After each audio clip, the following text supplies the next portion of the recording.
కాశీఖండం 7వ అధ్యాయం.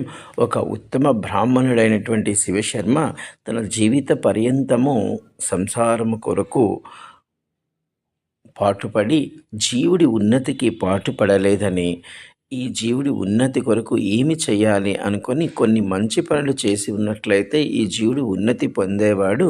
ఆ మంచి పనులు చెప్తున్నాడు. ఆయన చేయలేదు కానీ చేసి ఉన్నట్లయితే అని బాధపడుతున్నాడు.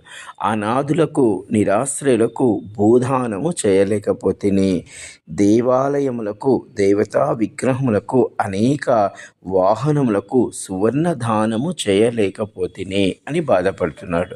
గ్రామాలకు పట్టణాలకు మందిరాలకు సంబంధించిన జలాశయములను నిర్మించలేకపోతేనే అని బాధపడుతున్నాడు.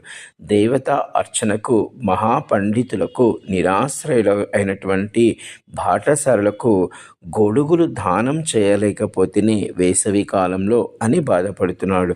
గొప్ప గొప్ప సన్యాసులకు గొప్ప గొప్ప మహర్షులకు కమండలములను దానముగా ఇవ్వలేకపోతేనే అని ఈ యొక్క శివశర్మ ఇలాంటి గొప్ప పనులు జాబితా కొన్ని చెప్పి, ఈ జాబితాలో ఉన్నవి నేనేవీ చేయలేకపోతేనే చివరిగా ఒక్కటి చేస్తాను, సప్తపురి మోక్షయాత్ర చేసి నేను మోక్షాన్ని పొందుతాను అని చింతన పడుతూ ఉన్నాడు ఈ శివశర్మ వృత్తాంతం. జై కాశీ విశ్వనాథ్.